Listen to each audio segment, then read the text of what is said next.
Ya, terima kasih sekali lagi atas kebersamaan Bapak Ibu untuk boleh hadir bersama.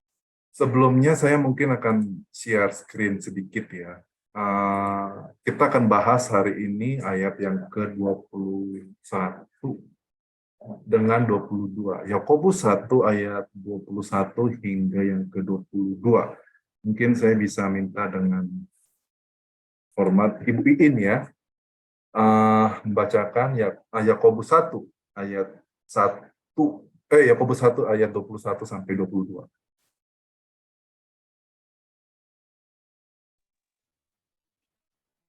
Yakobus 1 ayat 21.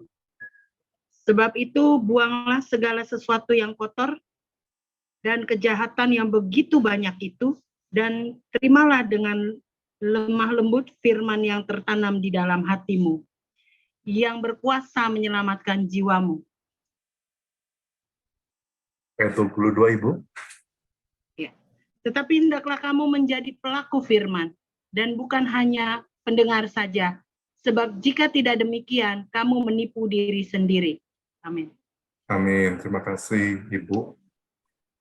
Bapak Ibu, sekali lagi Alkitab itu bukannya tidak beraturan. Sekali lagi, ketika kita melihat dan kita merenungkan firman Tuhan, yang tampaknya Alkitab ini tidak beraturan gitu, atau mungkin tidak nyambung antara satu dengan yang lain. Apa hubungannya ayat 19-20, yaitu tentang amarah, dengan ayat 21, tentang buanglah segala sesuatu yang kotor? Ini sebetulnya, ini dia, sebetulnya adalah ayat 19 dan 20 ini merupakan hasil dari ayat 21. Jadi kenapa kita bisa marah? Ya kan, kenapa kita itu bisa lambat untuk mendengar, dan kenapa kita bisa cepat untuk berkata-kata? Kenapa, Bapak Ibu? Karena di dalam hati kita begitu banyak segala kejahatan. Karena di dalam kita, di dalam diri kita, di dalam hati kita begitu banyak kekotoran. Karena di dalam hati kita itu sudah keras begitu loh. Jadi dengan kata lain, kemarahan ini merupakan, sekali lagi, itu merupakan hanya sebabnya saja, hanya akibatnya saja, hanya gunung es yang di atas saja, hanya yang kelihatan saja. Tetapi sebetulnya itu ada di dalam diri kita. Diri kita itulah yang kacau, hati kita itulah yang penuh dengan kenajisan, yang penuh dengan kekotoran, dan penuh dengan kejahatan. Makanya ketika hati kita nggak beres, makanya salah satunya adalah hasilnya adalah kemarahan di situ. Jadi saya akan sekedar review sedikit. Ya, saya akan sekedar review dikit di sini. Nah, jadi ini dia, saya sekedar review dikit. Saudara sekalian, sekali lagi, kemarahan ini di sini gitu loh. Ya kan? Ya, jadi kemarahan itu di atas. Nah, itu dia. Jadi kemarahan ini di atas di sini, tetapi yang menariknya adalah, ya kan, segala kejahatan yang di dalam hati kita, kekotoran, kenajisan yang Yakobus sampaikan di dalam ayat 21 ini di bawah sini.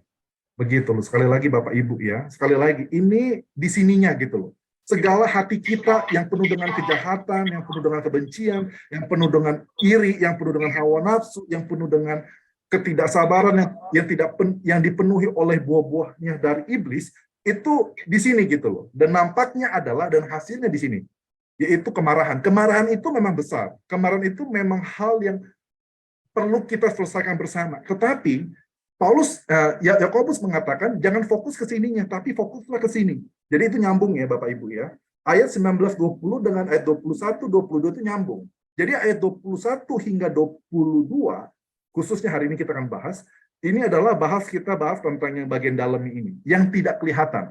Mana bisa orang melihat kejahatan di dalam hati kita? Mana bisa orang melihat kekotoran di dalam hati kita? Bagaimana mungkin orang bisa melihat pemberontakan dalam hati kita? Nggak kelihatan. Yang kelihatannya apa? Langsung marah, begitu loh. Jadi disinilah yang Yakobus ingin sampaikan. Sekali lagi Bapak Ibu, tindakan jahat yang kita lakukan itu merupakan refleksi dari hati kita. Kalau hati kita kacau, maka tindakan kita kacau. Kalau hati kita baik, maka tindakan kita baik. Itu menurut Yakobus gitu. Karena nggak mungkin antara tindakan dengan hati itu berkontradiksi. Bisa berkontradiksi. Itu apa? Kita itu munafik kan begitu ya. Oke. Jadi sekarang kita bahas ayat 21 hingga ayat yang ke-22. Ya kan? Saya pakai kata, ya mohon maaf saya pakai bahasa Inggris bagi Bapak Ibu. Ya tentulah bisa lah sedikit-sedikit ya bahasa Inggris ya. Jadi dikatakan apa? Oleh sebab apa? Karena itu, ya kan? Karena itu, jadi, ya kan? Jadi, nah ini dia. Jadi saya mungkin mau bahas ini dulu ya, Bapak Ibu. Nah, saya mau bahas ini dulu nih. Saya mau bahas ini dulu. Hmm. Yang apa namanya? Yang ini, yang saya merah-merahin. Jadi, ini dia. Jadi saya mau bahas dulu kata kerja yang ada di dalam ayat 21 ya. Di dalam ayat 21, kata kerja utamanya itu adalah apa? Receive. Yang saya sudah sampaikan waktu itu. Lalu berikutnya kata kerja bantunya adalah take off. Gitu loh. Jadi kita terima dulu baru kita bisa lepaskan. Nah, ini dia. Ini kita bahas dulu ya.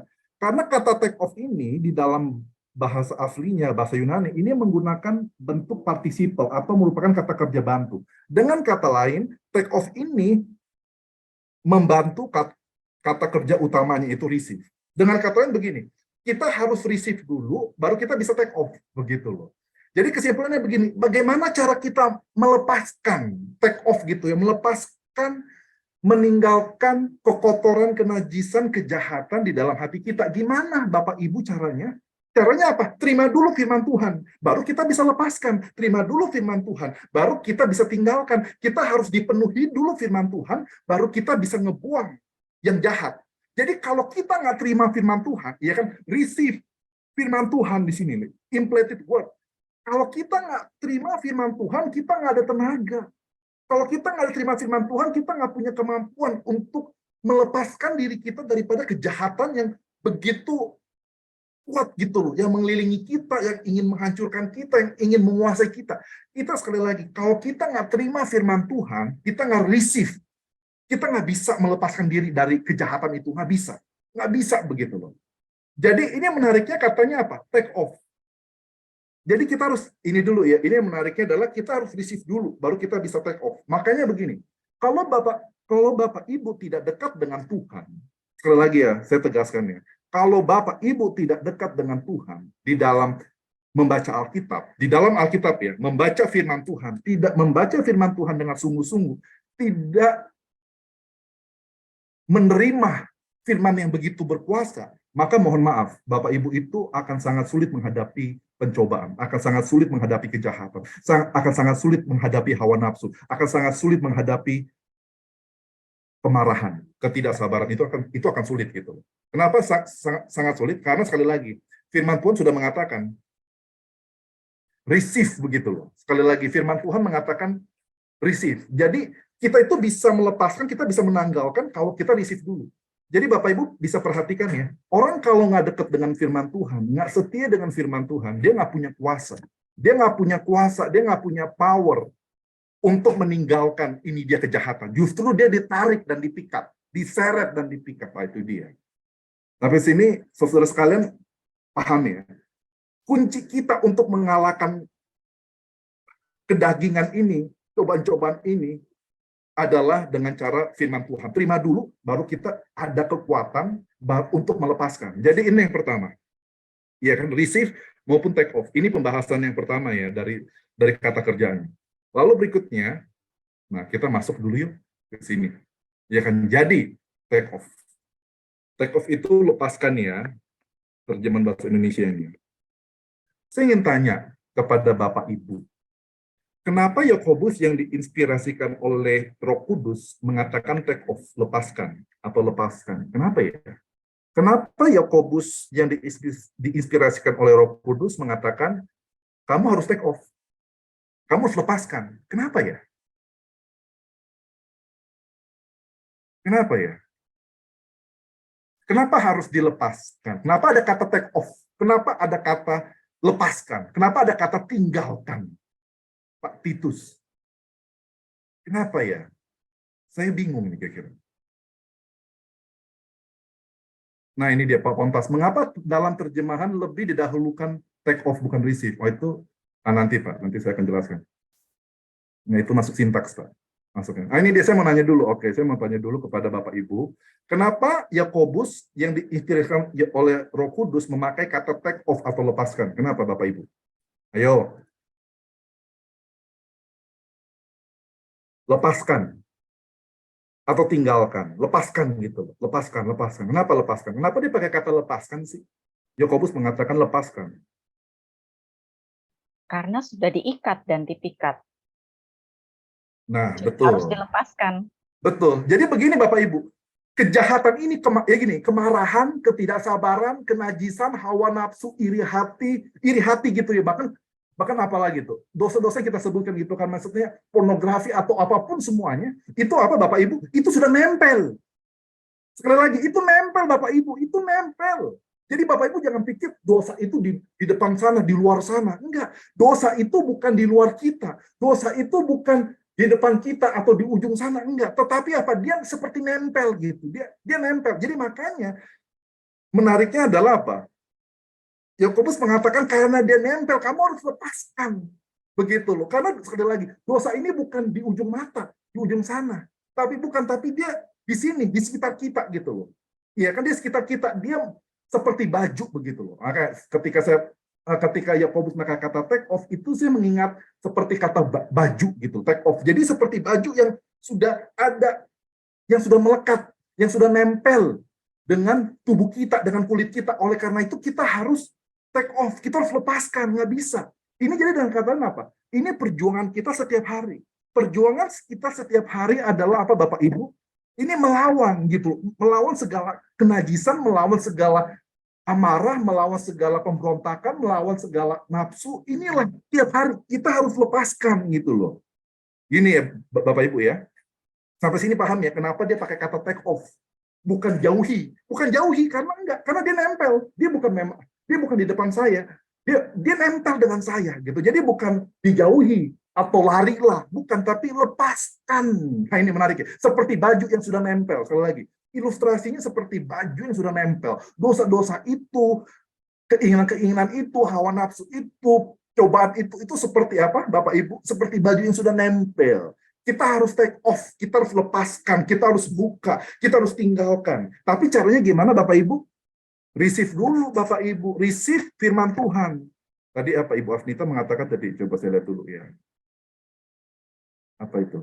Motivasi majakan buang dulu. Betul, ini ya betul. Nggak bisa Bapak Ibu. Jadi prinsip yang mengatakan harus buang dulu baru diisi, keliru. Kita harus isi dulu baru kita bisa buang. Kita harus isi dulu dengan firman Tuhan baru kita bisa lepaskan itu dia. Karena apa? Karena logikanya benar ya. Kita harus diisi dulu. Kita harus diisi dulu dapat kekuatan dari Tuhan supaya kita bisa melepaskan dosa, keinginan, kedagingan yang udah nempel di dalam diri kita, baru kita bisa lepas. Karena kalau kita lepaskan tanpa diisi dulu, tanpa diberikan kemampuan dulu oleh Roh Kudus, itu nggak mungkin gitu, susah begitu. Jadi harus receive dulu, itu caranya begitu ya Bapak Ibu. Kalau Bapak Ibu nggak receive, nggak akan ada perubahan. Perubahan itu dimulai dari receive dulu. Catat itu baik-baik. Perubahan itu dimulai dari receive dulu. Perubahan dimulai dari receive dulu. Ya kan, ya jadi ini kembali lagi ya Bapak Ibu ya. Kita kembali dulu ke take off. Ya kan, jadi harus dilepaskan karena dosa-dosa ini seperti apa Bapak Ibu? Ini seperti baju yang nempel di kita Bapak Ibu ya. Bu Nina ya, jadi kemarahan itu begitu. Makanya kita kalau kita marah itu kayaknya refleks banget gitu loh. Kadang Bapak Ibu yang kalau bohong itu refleks cepat sekali gitu. Bohong itu, ngomong itu mulut kadang kasar itu cepat sekali gitu. Karena dia nempel di kepala, di hati, itu udah nempel gitu loh. Jadi kita susah gitu ngelepasin. Itu udah benar-benar nyatu. Dosa itu dengan kita itu begitu apa ya? Nyatu, begitu melekat begitu ya. Jadi dikatakan apa? Segala kenajisan, segala kenajisan. Jadi najis apapun gitu, dalam pikiran kita, dalam hati kita, perasaan kita, semuanya lepaskan. Ini perjuangan kita setiap hari. Sekali lagi ya. Jadi perjuangan kita setiap hari seperti ini. Melawan kemarahan, melawan ketidaksabaran, melawan ketersinggungan, melawan kecemburuan, melawan iri hati dan sebagainya. Ini dia setiap hari Bapak Ibu. Peperangan ini setiap hari. Jangan pikir saya itu berperang ketika ada waktu-waktu tertentu. Enggak, setiap hari. Bukan hanya waktu-waktu tertentu, tapi setiap hari kita seperti ini. Jangan pikir saya hanya ada tantangan ini di keluarga. Enggak. Kadang tantangan ini bukan di keluarga, tapi bisa di jalan. Ya kan, di jalan itu keluar kenajisan kita, kemarahan kita. Ketika ada mobil atau motor atau kita ngejar waktu, ini semua di sini gitu loh. Ini kita, wah, dimanapun juga kita berada, ini kita ada ini dia, ada tantangan ini. Maka kita harus lepaskan, karena ini seperti baju yang lengket gitu loh, nempel ke kita. Lalu berikutnya dikatakan take off. Lalu berikutnya ini dia apa?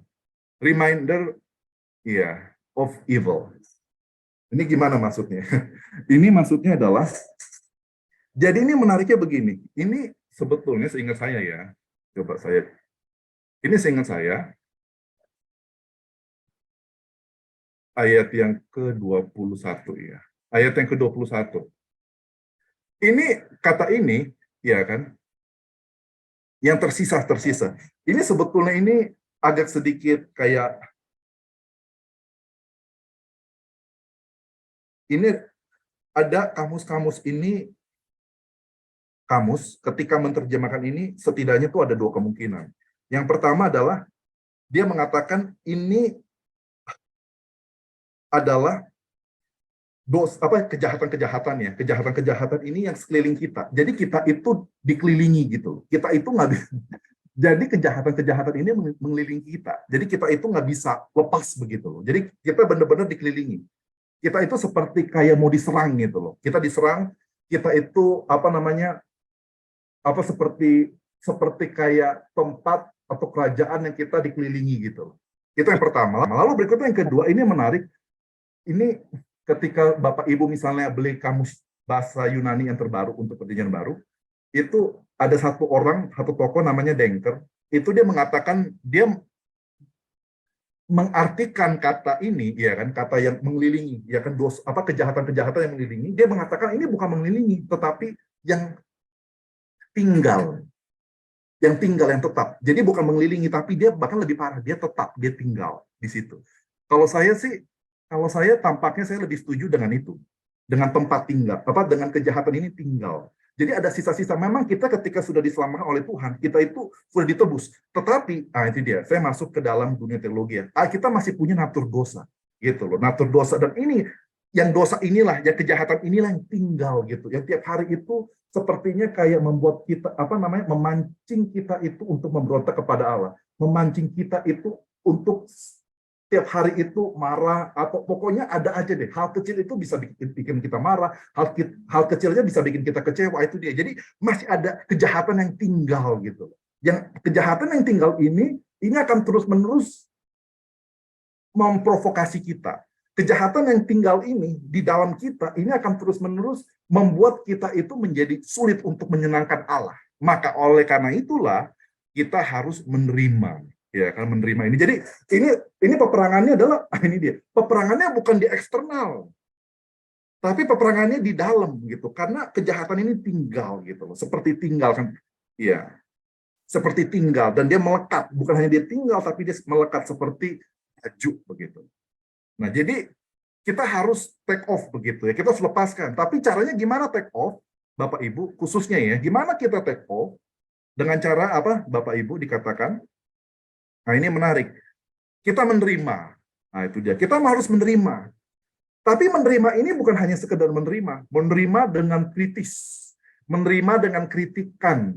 Menerima dengan berat hati. Bukan. Tetapi menariknya adalah, Yakobus mengatakan, banyak orang yang mendengarkan firman Tuhan, dia menerima. Tetapi dia tidak menerima dengan apa, Bapak Ibu dikatakan. Nah, ini dia saya bahas. Dengan apa, Bapak Ibu? Dia menerima, tapi tidak menerima dengan rendah hati. Banyak kita itu ketika mendengarkan firman Tuhan, kita merasa diserang. Sehingga kita menerima justru untuk apa? Nyerang balik. Nah, itu dia, Bapak Ibu. Kita seringkali ketika menerima firman Tuhan, kita itu bukan menerima dengan rendah hati, tapi kita menerima dengan sombong. Kita mengatakan apa? Saya lebih tahu daripada hamba Tuhan itu. Saya lebih hebat ketika saya berkhotbah. Saya itu lebih cakap ketika mengali Alkitab. Jadi ketika menerima, betul menerima. Tapi bukan dengan rendah hati ini, humility. Tapi menerimanya itu dengan congkak. Menerima sih menerima. Tapi menerima dengan komplainan. Kamu cuma ngomong dong. Kamu cuma ini. Gitu loh. Jadi selalu ada komplain. Ada firman Tuhan yang begitu bagus, selalu dikomplain. Selalu dikritik. Bukan diterima dengan rendah hati. Ini permasalahannya ini. Banyak orang-orang Kristen Ketika mereka menerima, tapi mereka tidak menerima dengan rendah hati, ini masalahnya. Sehingga mereka tidak bertumbuh. Mereka menerima, tapi dengan kepala batu. Makanya mereka tidak pernah bertumbuh. Mereka menerima, tapi mereka menerima tidak pernah dengan kerendahan hati, begitu. Ini menjadi kuncinya. Iya kan? Bagaimana kita bisa menerima dengan rendah hati. Ini loh kuncinya rendah hati. Bukan hanya cukup sekedar menerima. Semua orang bisa menerima. Dengan marah-marah juga bisa. Tapi kamu bisa nggak menerima dengan rendah hati? Kamu ngakuin kalau kamu salah. Kamu ngakuin meskipun kamu itu kesel, ya kan? Di dalam hati kita kesel gitu. Dosa yang masih nempel di dalam tubuh kita. Dosa yang tinggal dalam diri kita ketika diserang oleh firman Tuhan. Ketika kita ditegur, bisa nggak kita bilang, Tuhan, ini sakit Tuhan. Ini sakit. Aku dihina oleh firman Tuhan. Aku ditegur oleh firman Tuhan. Aku sepertinya ditelanjangi oleh firman Tuhan. Tapi aku mau terima. Aku mau terima Tuhan dengan rendah hati. Aku mengakui kesalahanku. Oh, itu berat. Orang biasanya sangat sulit untuk mengakui kesalahan. Orang yang tidak mau mengakui kesalahan itu adalah orang yang berendah hati. Orang bisa saja minta maaf. Tapi minta maaf itu hanya untuk popularitas. Orang bisa saja minta maaf. Tapi minta maafnya hanya untuk image. Iya kan? Tapi sangat sulit benar-benar minta maaf itu karena rendah hati. Bisa aja orang itu minta maaf. Tapi minta maafnya itu bukan secara tulus rendah hati, tapi dia minta maafnya untuk apa? Hanya sekedar basa-basi. Yang penting aku bisa dilihat, yang penting aku bisa dapat posisi, yang penting semuanya bisa baik, semuanya bisa oke. Enggak, bukan seperti itu, bukan ada tujuan tertentu. Kita benar-benar ketika menerima, kita itu benar-benar menerima dengan rendah hati. Kita dikritik, kita ditegur oleh firman Tuhan, bahkan kita ditampar. Firman Tuhan itu sering sekali menampar kita, ya kan? Surat Ibrani mengatakan seperti pedang bermata dua, tajam begitu loh. Ketika pedang itu menusuk kita, apa yang kita lakukan? Firman Tuhan itu kita terima dengan tameng, itu dia. Jadi firman Tuhan itu seperti pedang. Kita terima tapi dengan tameng, atau kita terima dengan tameng dan pedang lagi gitu loh. Kita nyerang balik. Itu dia. Apa justru kita bilang Tuhan, ketika firman Tuhan ini datang ke saya nggak pakai tameng, saya nggak pakai pedang, saya hanya terima. Tuhan tusuk saya, Tuhan tampar saya, Tuhan ubah saya. Nah, itu dia, kerendahan hati. Banyak orang tidak berubah karena dia tidak punya kerendahan hati. Nah, ini dia, rendah hati ya. Lalu berikutnya, kita masuk sini Pak Stefanus Karnadi. Dengan rendah hati menerima apa Pak Stefanus Karnadi? Coba terjemahkan ini yang kuning-kuning ini. Menerima firman yang tertanam. Betul. Kesimpulannya begini Bapak Ibu, firman itu sudah tertanam. Firman itu sudah tertanam, tapi kenapa tidak bisa bertumbuh? Kita kan mikir kan, firman Tuhan itu sudah implanted gitu loh, sudah ditanam kok, sudah ada kok. Tapi kenapa nggak pernah bertumbuh?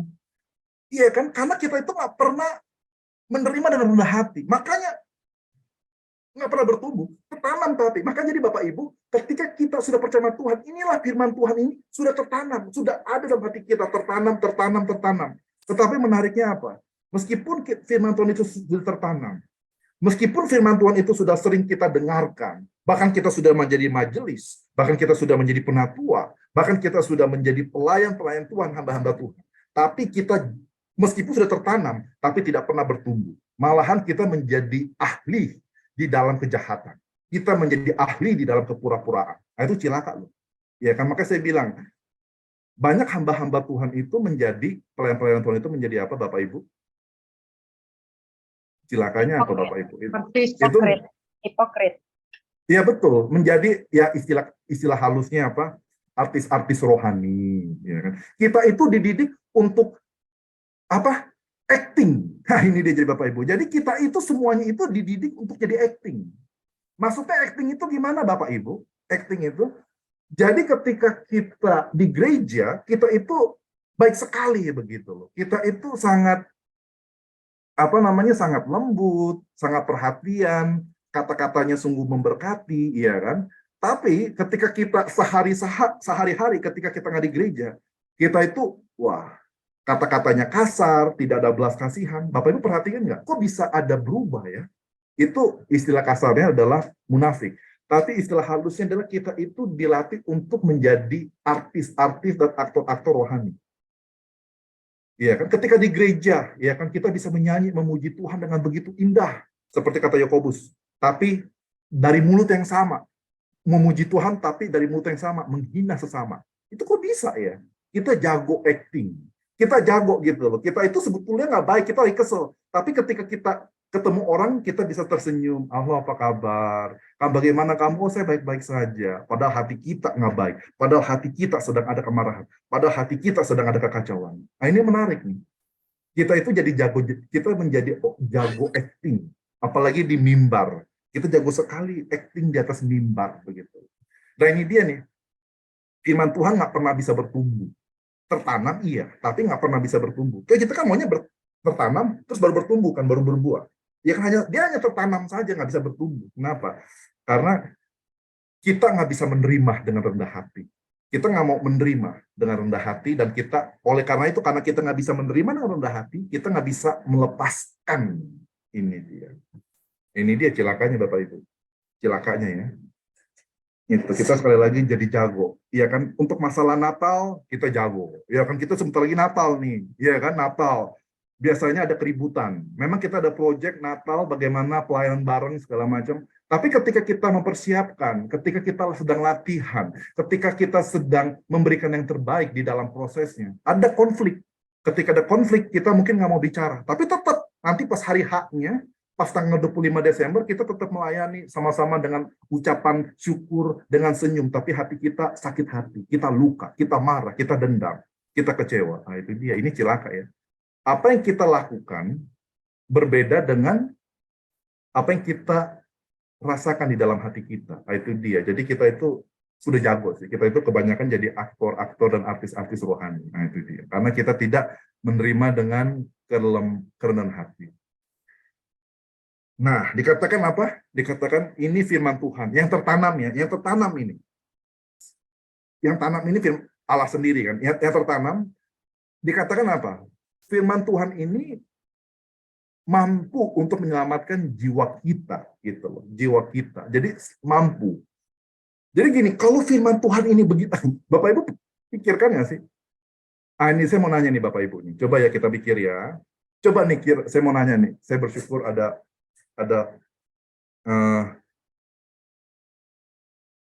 keluarga dari istri saya begitu loh. Jadi terima kasih Ibu Meti Najwan sudah datang, sudah hadir. Saya ingin tanya, ini Ibu Meti ini merupakan doktor ya, doktor dan kemudian dia dosen juga, dan ya, dia doktor dan dia dosen juga. Jadi saya ingin berbincang-bincang dengan Ibu Meti Najwan. Jadi menurut Ibu Meti, oh enggak ya, nggak bisa ya. Oke, kalau gitu Leni Hartono aja mewakili Ibu Meti. Jadi Ibu Leni Hartono, menurut Leni Hartono, kenapa ya Yakobus harus ngomong begini? Firman yang tertanam, yang mampu untuk menyelamatkan jiwa kamu. Apa hubungannya ini? Menyelamatkan jiwa kamu dengan pembahasannya si Yakobus tentang kejahatan. Apa hubungannya? Kita mau carikan hubungannya. Kenapa dia kayaknya ngomong nggak nyambung? Kita kan ngomong dosa. Kita ngomong hati kita. Tapi kok tiba-tiba tentang menyelamatkan jiwa kamu? Kayaknya nggak nyambung gitu loh. Ini bicara tentang keselamatan, atau ini bicara tentang dosa? Atau perubahan hidup? Ini bicara tentang keselamatan kita dengan Allah, apa ini berkaitan dengan kehidupan sehari-hari gitu loh.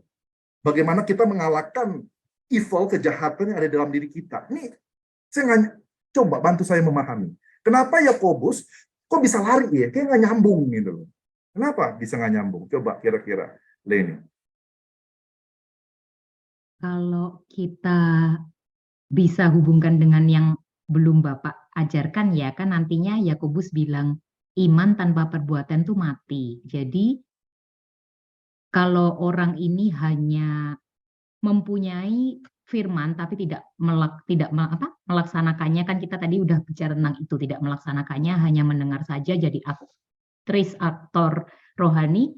Jadi dengan kita rendah hati menerima firman Tuhan, itu akan dapat menyelamatkan iman kita. Maksudnya itu membuktikan kalau orang yang menerima firman dengan rendah hati itu berarti dia seorang yang benar-benar sudah lahir baru gitu, Pak. Maksudnya bukan hanya itu aja. Maksudnya orang bisa ya tidak lahir baru tapi menerima dengan rendah hati. Maksud saya, tapi itu permulaan dari itu, Pak. Dari orang ini bisa diselamatkan jiwanya ketika dia dengan kerendahan hati menerima firman Tuhan, maksudnya. Jadi maksudnya kan ini konteksnya mereka tidak melaksanakan. Dan tadi Bapak bilang kejahatan sudah melekat. Jadi ketika dia bisa menerima dengan rendah hati, itu kan rahasia dari tadi, bisa melepaskan segala dosa. Itulah karena bisa melepaskan segala dosa, makanya firman inilah yang akan menyelamatkan jiwa mereka, Pak, dari dosa yang melekat itu, Pak. Seperti itu. Itu betul, tapi itu kebalik. Tapi itu betul. Maksudnya begini, kenapa Yakobus mengatakan begini? Perhatiin nggak? Firman itu, firman Tuhan, itu mampu menyelamatkan jiwa. Jiwa, mampu, ya betul ya. Jiwa kamu, your soul. Jadi firman Tuhan itu begitu berkuasa, begitu hebat, begitu dahsyat, sehingga mampu menyelamatkan kamu. Amin. Mampu menyelamatkan kita semua. Amin. Tapi permasalahannya begini. Lebih sulit. Ini ya, kalau kita pikir pakai logika ya, coba kita pikir. Lebih sulit kita itu diselamatkan, jiwa kita, apa lebih sulit kita itu diselamatkan dari dosa kita? Jiwa kita, Pak. Betul. Itu logikanya Yakobus, itu luar biasa. Kalau firman Tuhan yang begitu dahsyat, begitu berkuasa, begitu hebat aja mampu menyelamatkan jiwa kamu, tentu saja firman Tuhan yang begitu luar biasa itu akan mampu menyelamatkan kamu dari dosa-dosa yang sudah melekat. Itu logikanya begitu ya. Jadi firman itu begitu kuasa, jiwa kita aja itu bisa diselamatkan, apalagi dosa. Dosa-dosa yang sehari-hari gitu, itu pasti Tuhan mampu menyelamatkan. Tapi permasalahannya, kenapa tidak mampu menyelamatkan? Kenapa? Bukan masalah firman Tuhan ya, masalah apa, Bapak Ibu? Bukan masalah di firman Tuhannya. Masalah di siapa? Masalah di elu. Masalah di kamunya gitu. Firman Tuhan itu begitu berkuasa kok. Jadi jangan salahin Tuhan. Kenapa kita nggak bertumbuh? Jangan salahin Tuhan. Kenapa kita stuck? Jangan salahin Tuhan. Kenapa kita jalan di tempat? Jangan salahin Tuhan. Salahin diri kamu sendiri. Karena firman Tuhan itu udah begitu berkuasa, begitu luar biasa, begitu dahsyat, begitu powerful, sehingga menyelamatkan kita. Bukan hanya saya pribadi, tetapi apa, Bapak Ibu lihat nggak? Ada apa? Soul. Ada apa, Bapak Ibu? Ada S-nya nih. Semua firman itu, firman Allah yang satu itu mampu menyelamatkan banyak jiwa ke surga. Iya kan? Mampu melepaskan gitu loh, menyelamatkan jiwa mereka. Jadi kalau kamu, ya kan? Kalau firman Tuhan itu begitu luar biasa, begitu spektakuler, begitu dahsyat, menyelamatkan banyak jiwa, apalagi dosa begitu loh. Iya kan? Maut aja dikalahkan, apalagi dosa. Betul ya? Tapi permasalahannya apa? Kenapa kita? Ini dia. Nah, permasalahannya gitu. Permasalahannya kenapa? Ya, jadi ini Yakobus itu kasar sekali. Jadi masalah itu bukan di firman Tuhan. Jangan pertanyakan firman Tuhan. Tiap hari gue udah dengar firman Tuhan seperti ini. Itu dia. Ya kan, tiap minggu gue dengerin firman Tuhan. Terus bahkan seminggu gue berapa kali dengar firman Tuhan. Karena apa? Karena saya ini pengerja. Karena saya itu ingin terlibat di pelayanan. Jadi saya dengar banyak firman Tuhan. Bayangkan, udah begitu dengar banyak firman Tuhan aja masih nggak berubah-berubah. Masalah di mana? Masalah di kamu. Nah, itu dia. Itu kata Yakobus. Begitu loh. Ya kan? Gitu. Jadi masalah di kamu, jadi jangan salahin siapa-siapa begitu loh. Itu lo masalahnya di lo gitu loh. Ya kan firman Tuhan udah begitu berkuasa kok. Iya kan? Itu ya ini menjadi sindiran tempelakan buat kita. Makanya saya bilang Yakobus ini kasar. Yakobus ini ya kasar. Banyak orang mengatakan Paulus itu kasar. Tapi mereka belum mengetahui tulisan Yakobus. Yakobus ini juga belak-belakan. Oke. Jadi inilah di situ. Jadi kita sudah bahas ayat 21 ya. Nah, perhatikan ya Bapak Ibu ya, perhatikan baik-baik. Coba yuk kita perhatikan baik-baik ya. Perhatikan ayat 21 dengan ayat yang ke-22. Khususnya kata N ini. Menurut Bapak Ibu, hubungan antara ayat 21 dengan ayat 22, kalau ada kata penghubung harus dimulai dengan kata apa? Kata penghubung apa? Ada N atau but. Dan atau tapi. Pakai yang mana ya?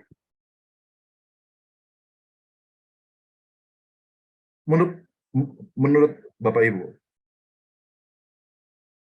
But ya. Kenapa Leni mengatakan but?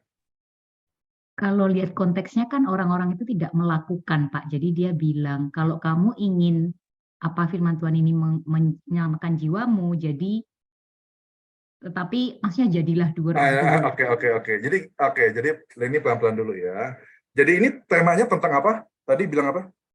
Kalau apa namanya? Tadi bilang apa kok? Doer Topiknya of ini the semuanya. word. Temanya semuanya ayat 21 Oh, sampai 22. invisible problem ya.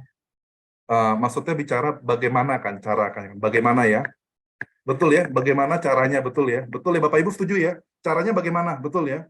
Caranya pertama adalah receive kan? Receive, lalu berikutnya ada take off, betul ya? Habis receive sama take off, terus kemudian ketika ada kata be, jadi, kamu jadilah pelaku firman, pelaku firman. Itu ketika ada kata terima, lepaskan, dan jadilah, itu harusnya pakainya apa? Konjungsi ini. Maka. Ya. Atau kalau menurut saya sih, ya oke, silakan Bapak Ibu kalau misalnya ada yang mau kasih pandangan silakan. Kita kan kelas kupas tuntas. Jadi kupas tuntas jadi ini kelas kita, Bapak Ibu, ini kelas kita kupas tuntas. Jadi setiap kata kita pelajari, gitu loh. Ini bukan khotbah, ini bukan khotbah. Kalau khotbah kayak begini terlalu berat. Jadi ini bukan khotbah, jadi ini kupas tuntas gitu loh. Kita benar-benar kita mengupas tuntas. Menurut Pak Karnadi, ini bagusan apa Pak? Ketika ada kata ada kata receive, terima, lalu berikutnya ada kata take off, lalu berikutnya ada kata be. Harusnya ini apa Pak? Rasanya dan. Betul ya? Rasanya kalau saya kok kayaknya itu satu paket, Pak. Betul, Jadi, saya setuju. Betul. Saya setuju. Itu harusnya dan, ya kan? Terima dan lepaskan dan jadilah, betul ya? Semuanya betul ya Pak Jolion ya?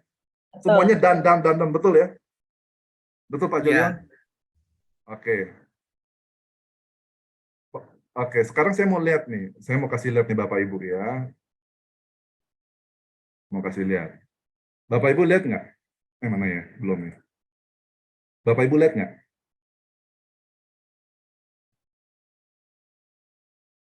Oke, saya pindahin dulu deh ke sini deh. Bapak Ibu masih bisa kelihatan saya punya ini? Masih bisa ya? Perhatiin nggak, Bapak Ibu? Semuanya itu pakai apa?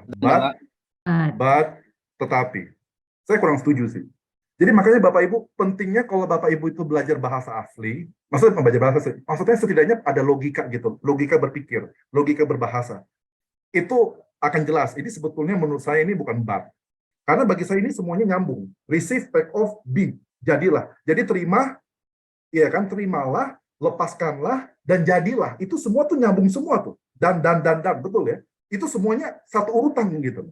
Jadi ketika saya bilang ada but, ya betul itu setara. Kayaknya aneh. Kayaknya ada kontras. Ini apa yang mau dikontraskan? Ketika ada but itu kan berarti kontras kan. Berarti adanya dua hal yang berbeda. Ini dua hal yang berbeda apa? Bagi saya ini satu ide yang sama. Betul ya Leni ya? Itu satu ide yang sama tuh. Dari 21, 22 itu satu ide yang sama. Bukan dua ide yang berbeda. Bukan dua ide yang ingin dipertentangkan. Bukan. Kalau but itu kan kontras. Dua ide yang dipertentangkan. Itu beda. Bagi saya itu. Makanya jadi saya kurang setuju dengan terjemahan LAI. Gitu loh. Dengan Net Bible, dengan juga New American Standard Bible. Itu sih. Gitu. Jadi mohon pencerahannya Pak Philip, pembahasan dari bahasa Inggrisnya atau bahasa Yunaninya. Saya dari bahasa Yunaninya. Gitu loh. Karena D ini, perhatiin ya Pak ya. Pak siapa tadi saya lihat? Pak siapa? Pak Heri. Pak Heri Bapak lihat ya kata, kata D ini perhatiin nggak? Terjemahannya tuh bisa ada dua, but atau and. Bisa pilih Pak. Tapi kalau saya merhatikan dari struktur pemikirannya Yakobus, ayat 21, 22 yang semuanya itu satu pemikiran yang sama, ya kan? Receive, take off, be, terima, lepaskan, jadilah. Bagi saya itu adalah N, nyambung semua gitu. Nyambung semua. Terima kasih Bapak Ibu. Jadi saya senang hari ini kita ada 60 orang ya, gitu loh. Jadi ada 60 orang kita bersama. Mungkin kata tetapi adalah untuk penekanan kalimat-kalimat sebelumnya. Mungkin bisa aja kalimat sebelumnya, tapi kalimat sebelum itu kan ayat 21. Gitu loh. Jadi harusnya nyambung sih. Itu sih. Jadi ini kenapa saya ajak kayak begini, supaya saya itu pengen Bapak Ibu itu bukan hanya sekedar membaca firman Tuhan, tapi memperhatikan. Ini dia. Bukan hanya sekedar membaca firman Tuhan, tapi Bapak Ibu harus baca di sini nih Bapak Ibu ya. Seperti yang dikatakan oleh Yakobus. Jadi ya itu dia. Jadi Yakobus itu tidak ingin kita itu hanya kata noeo, itu bahasa aslinya, bahasa Yunaninya. Jadi kita itu, Yakobus itu nggak hanya kita pengen melihat Alkitab saja, hanya membaca saja, enggak. Tapi kita sungguh-sungguh memperhatikan, yaitu dia memperhatikan para kupto. Itu dia. Nanti saya akan jelaskan ini kata-kata ini. Enggak, jadi makanya itu dia kenapa saya ajak Bapak Ibu itu untuk memikirkan, bahkan satu kata aja, dan konjungsi. Kita pikirkan mana terjemahan yang tepat, tetapi atau dan. Kenapa saya pilih kata dan? Jadi ada alasannya, karena kita benar-benar memperhatikan firman Tuhan. Inilah yang merupakan langkah pertama untuk kita bertumbuh. Langkah pertama firman supaya kita bertumbuh, supaya firman Tuhan yang tertanam itu bisa bertumbuh itu, kita nggak bisa hanya membaca saja, nggak bisa hanya kita mendengar saja. Kita harus belajar, kita harus memperhatikan. Bahkan akhirnya ketika kita memperhatikan, membaca, dengan seksama, akhirnya kita juga harus melakukan. Nah, itu dia di situ. Di mana akhirnya firman Tuhan ini akan menjadi apa? Buah-buah gitu loh. Bertumbuh dan berbuah. Kurang lebih seperti itu, saudara sekalian. Oke? Dikatakan, ya kan? Jadilah pelaku-pelaku dari ini dia nih. Firman ini, firman yang menyelamatkan gitu. Jadi gini, cara kita mengalahkan kejahatan itu apa? Jadi pelaku. Jadi gini dia, kalau kita ingin mengalahkan kejahatan, mengalahkan hawa nafsu kita, jangan melakukan nafsu kita, bukan. Tapi kita harus melakukan firman Tuhan. Harus exercise, harus latihan. Begitu ya. Ini menarik sih. Ini mungkin, ya, mungkin ini ada yang nggak nyambung ya. Saya nggak, maksudnya gini lah, mungkin saya coba ya, siapa yang suka nge-gym? Siapa yang Bapak Ibu yang suka nge-gym dulu? Contohlah Leni Hartono. Leni Hartono begini. Leni Hartono coba unmute dulu. Leni itu saya tahu Leni itu suka nge-gym ya, cukup suka nge-gym kan. Nah, suka olahraga lah. Saya mau nanya, ketika kita suka nge-gym atau kita suka olahraga atau masuk Pak Yoyo. Nah, betul kan, Pak Yoyo mana Pak Yoyo? Bilang juga hai Pak Yoyo, biar saya bisa dapat. Oh iya, hadir. Pak Yoyo ketika pertama kali termasuk Leni Hartono, Pak Yoyo itu kan suka goes ya, suka naik sepeda. Pak Yoyo ketika bisa konsisten seperti sekarang ini, dulunya itu ada tantangan nggak Pak Yoyo? Dari segi kemalasan? Ada. Ada, betul Pak. Betul lah, jadi dulu itu kita niatnya gede gitu, tapi malasan juga gede gitu kan. Iya, apalagi betul. hari-hari tertentu. Kita mau goes, kita mau naik sepeda, tapi lihat langit agak mendung, karena kan tidur sebentar nih. Nah, itu kan. Jadi itu males gitu loh. Tapi Bapak kenapa bisa disiplin begini Pak? Caranya gimana Pak? Bisa akhirnya disiplin. Meskipun kayak gimana, oke, saya pokoknya seminggu ada 3 kali. Saya harus goes, naik sepeda, rutin gitu loh. Gimana pun juga. Harus bangun pagi, nggak masalah. Saya tetap harus disiplin. Bapak dari yang males, pertama kali males sampai sekarang yang begitu disiplin, itu caranya gimana Pak? Mesti komitmen ya. Betul, harus lakuin Pak, gitu kan. Meskipun males, jalanin kan. Males nih, tantangan gitu dari hawa nafsu kita, males, lakuin gitu. Pokoknya saya lakuin, pokoknya lawan, betul nggak? Itu Betul. caranya, betul Pak, betul. Makanya Yakobus mengatakan, jadilah doer. Jangan ikutin kemalasan kamu, jangan ikutin kedagingan kamu, jangan ikutin apa? Nafsu kamu, jangan. Lakuin aja firman Tuhan, lakuin. Meskipun berat, meskipun capek, meskipun fisiknya nggak kuat, meskipun pikiran kita lagi berat gitu, kayaknya kita susah banget gitu melawan keinginan daging. Lakuin aja. Nanti lama-lama bisa perfect, betul ya Pak ya? Lama-lama bisa disiplin. Ada budayanya. Lama-lama jadi kebiasaan, lama-lama jadi lifestyle. Jadi lakuin. Itu dia, bener loh. Bener, saya dulu juga begitu kan, males kan. Males begitu loh. Terus berikutnya, termasuk juga saya dulu nulis disertasi. Ketika saya males nulis disertasi, mentok, tau nggak dosen saya ngomong apa? Nulis aja.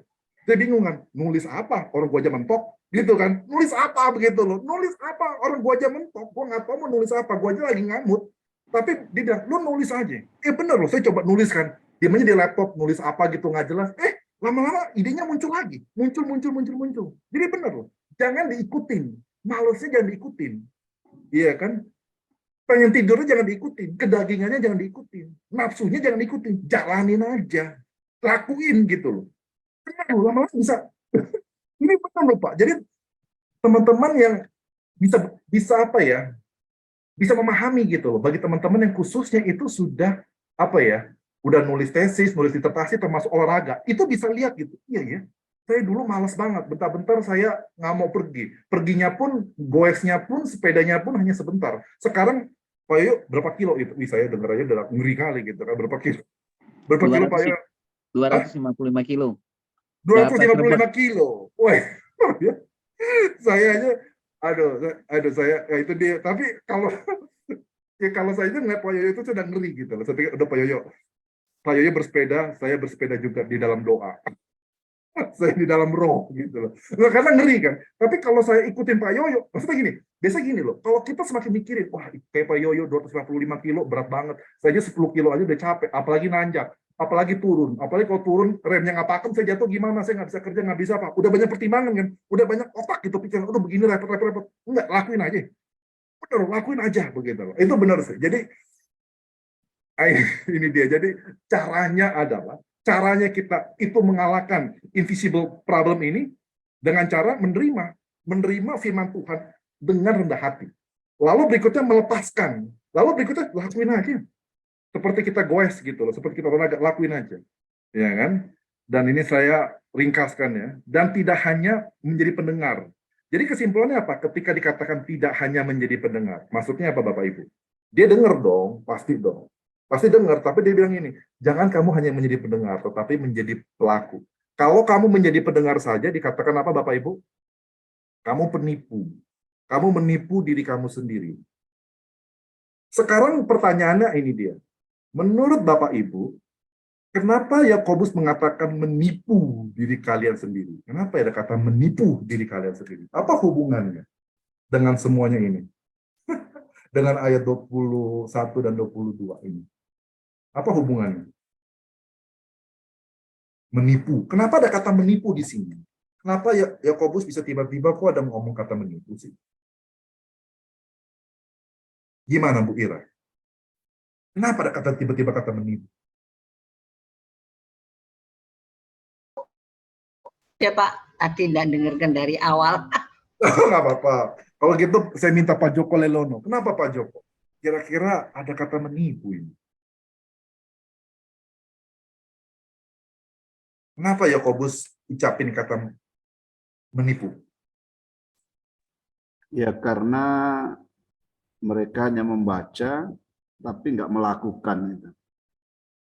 Jadi bersandiwara saja saya kira.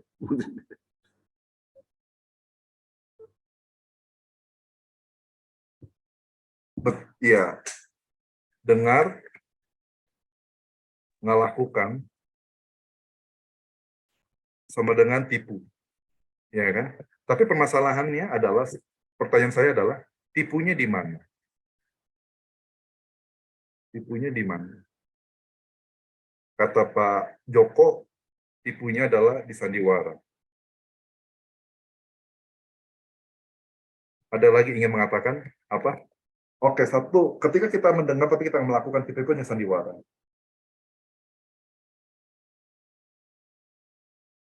Apa lagi coba kira-kira Bapak Ibu?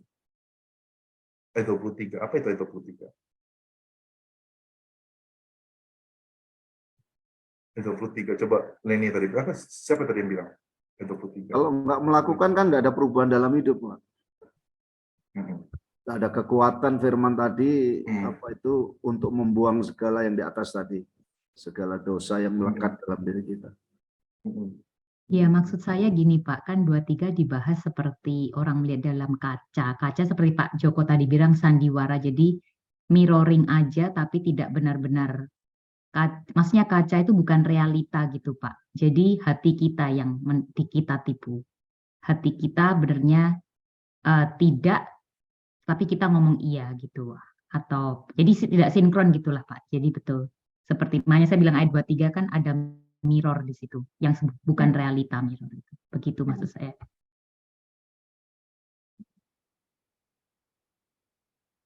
Karena firman Tuhan yang tertanam memiliki kuasa dan kekuatan untuk membuat orang itu melakukannya. Ketika orang itu tidak melakukannya, berarti itu tidak tertanam. Maka dia hanya mendengar tapi tidak tertanam di dalam hatinya. Itu berarti dia menipu dirinya sendiri. Seakan-akan tertanam, padahal tidak. Dia hanya dengar dan buang.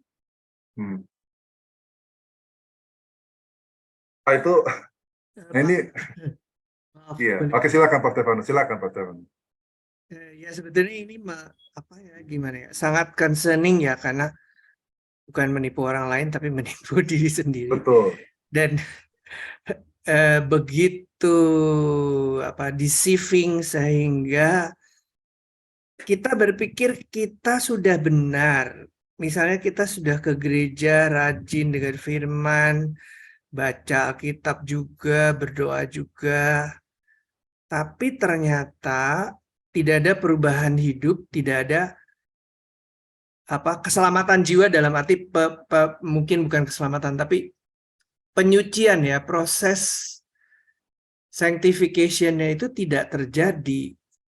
Hanya di luar, kita pikir kita sudah gitu, tapi sebetulnya tidak sampai ada dampak yang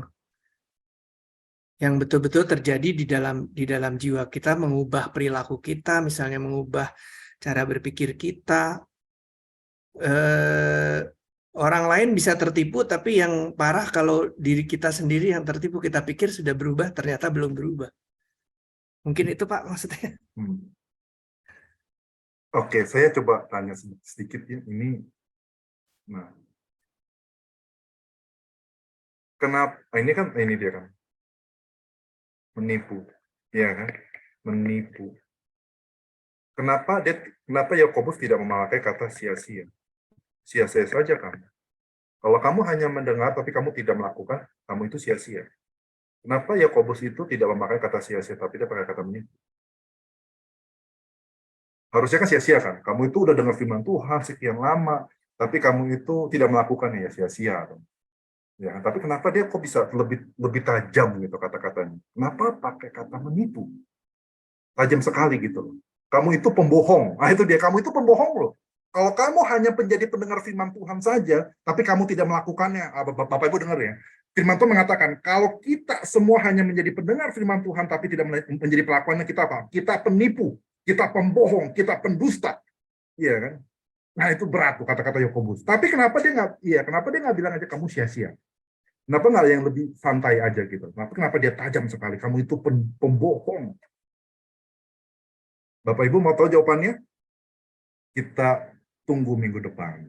Nah itu dia, supaya Bapak Ibu datang gitu loh.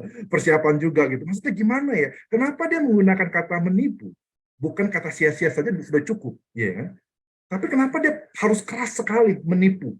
Jadi Bapak Ibu mau tahu, kita akan lihat minggu depan. Jadi untuk sementara, silakan Bapak Ibu, saya buka ruang pertanyaan dulu. Habis itu kalau misalnya Bapak Ibu ada ingin kesaksian, silakan Bapak Ibu.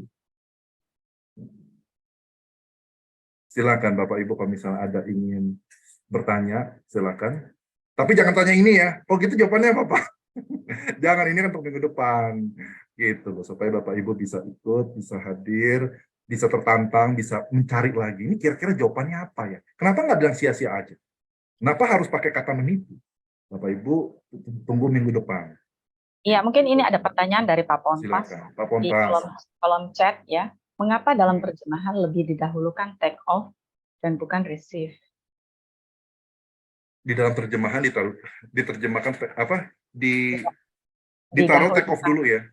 Karena memang Yunaninya memang ditaruhnya take off dulu, gitu loh. Memang ini kata take off ini yang ditaruh di tempat lebih awal.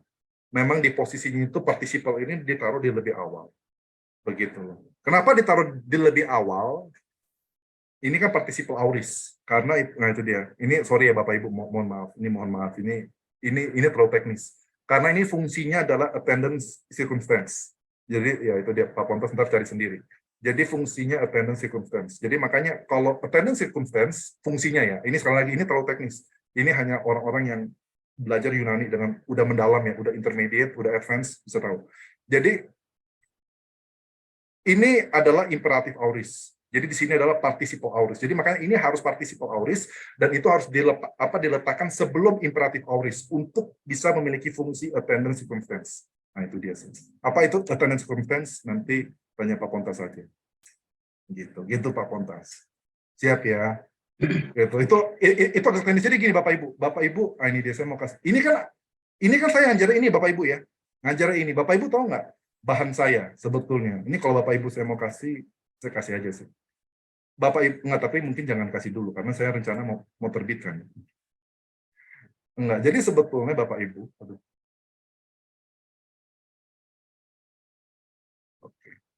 Eh,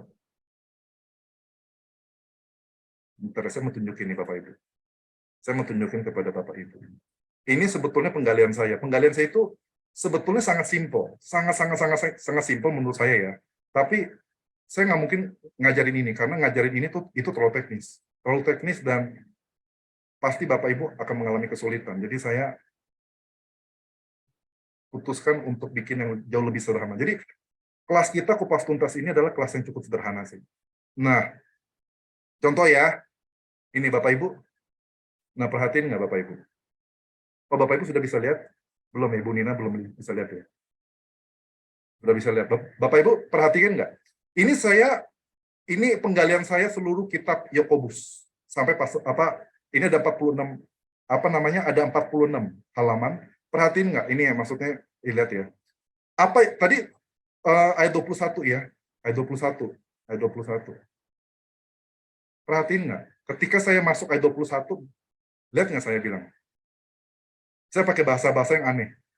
Attendant circumstance, accusative of direct object, attributed genetif. Apa itu bedanya atributif dengan atributed genetif? Ini semuanya saya semua ini kerjain. Perfective aspect, perhatiin nggak?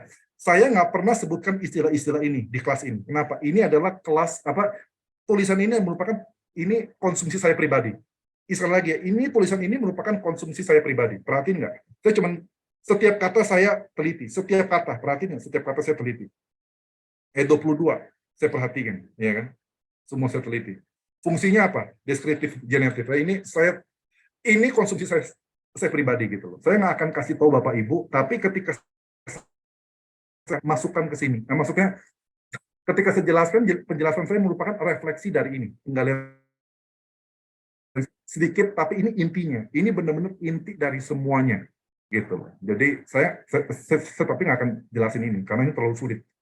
Ya, jadi saya benar-benar untuk yang ini sih. Apa maksudnya benar-benar yang kita punya bahas ini tuh benar-benar sederhana sih.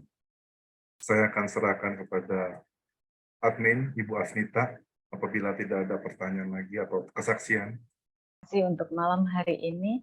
Luar biasa, kita sudah dilayani oleh firman Tuhan, oleh Pastor Philip, dan saya percaya itu sangat memberkati kita semua. Ya, baik, untuk minggu depan kita tetap dengan acara ini setiap hari Jumat pukul 19 waktu Indonesia bagian Barat, dan saya rasa cukup banyak yang bisa hadir di hari Jumat ini. Hari ini kita sejumlah 60 orang, dan saya percaya minggu-minggu depan akan lebih banyak lagi yang bisa diberkati dengan pasuntas kitab Yakobus.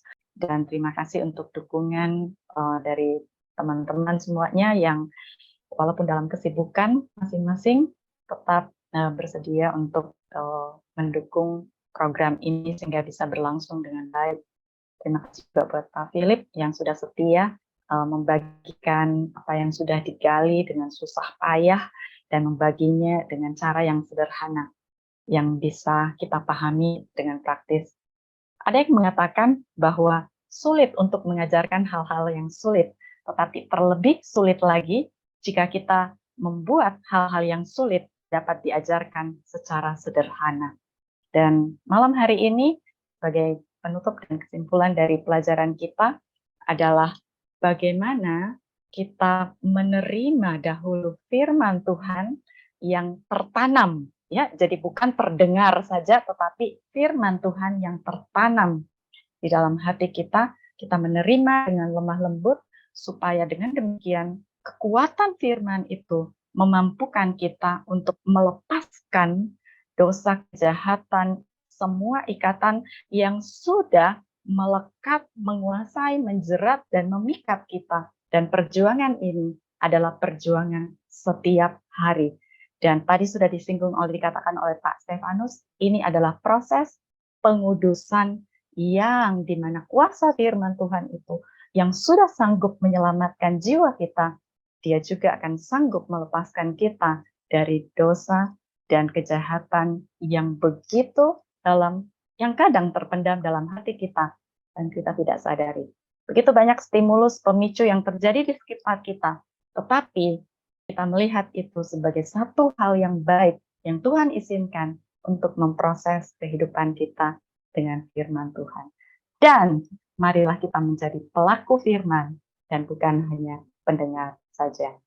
Segera mengakhiri program kita malam hari ini dipimpin dalam doa oleh Ibu Mayan Marbun, dan bagi Bapak Ibu yang ada permintaan doa boleh chat di kolom chat. Kita berdoa buat yang sakit, Ibu Rison Manik, juga Ibu Iin Setiawan, juga Saudari Clara, juga mungkin di antara kita ada yang menghadapi masalah, tantangan, ada yang mau ujian, ada yang mau disertasi, dan semua hal yang menjadi cita-cita kita di depan, kita akan bawa dan satukan dalam doa, dan Tuhan tolong supaya kelas kita akan lebih bertambah lagi membersnya. Baik, silakan Ibu Mayan pimpin kita dalam doa penutup, dan kemudian Pak Philip Cia akan mendoakan kita dengan doa berkat di akhir program ini.